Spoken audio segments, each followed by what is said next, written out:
ANC is briefing the media on the news that Russian President Vladimir Putin will not be attending the BRICS Summit. Let's listen in. Amongst our leaders.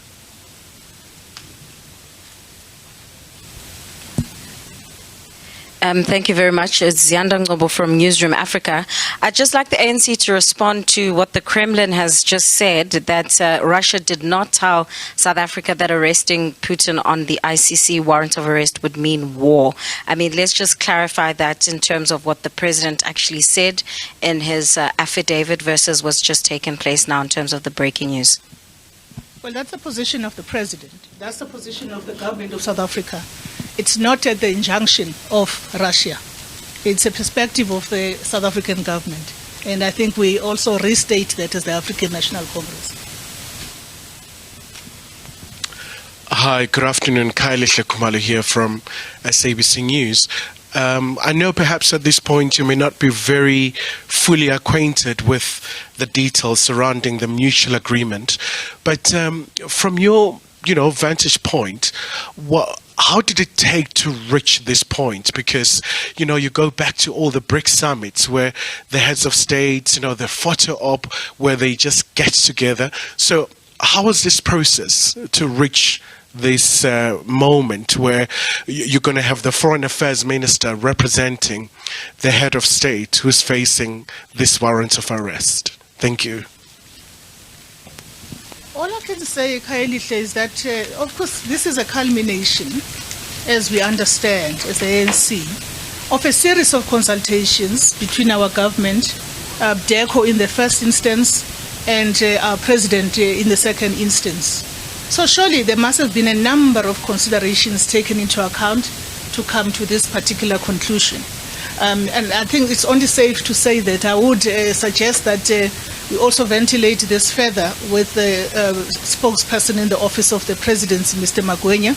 We are simply just reacting to that formal statement by government. I know that our leaders have been advised about this prior to its issuance.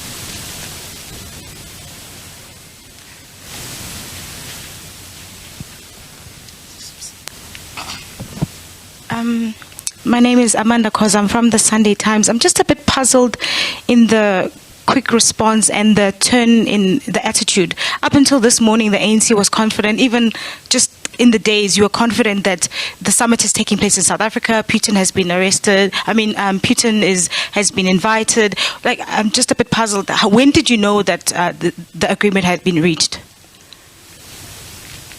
The statement has been issued by the office of the presidency. We are responding officially to that statement. Anything that the ANC has said previously, including this morning, is exactly where the ANC stood and still stands up until now. But it is important to understand that there is the governing party and then there is the South African democratic state. Consultations that are undertaken by the president in this matter are the kinds of consultations that should ordinarily happen in government.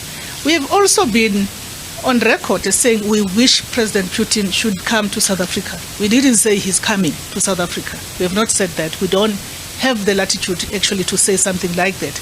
We understood that consultation had been ongoing, but we're here now. We don't believe that there's anything that's going to threaten the summit. If anything, I think this underscores the need for us to have a very thorough engagement about the state of our geopolitical situation, the role of UN institutions, the role of the ICC itself. So there's no going back on anything on the part of the ANC. We now know that there's been a mutual agreement. We respect that, and we urge our government and actually commend President Ramaphosa for what he has done in having walked the talk in terms of engaging President Putin and other leaders of the BRICS countries. Thank you very much, ladies and gentlemen.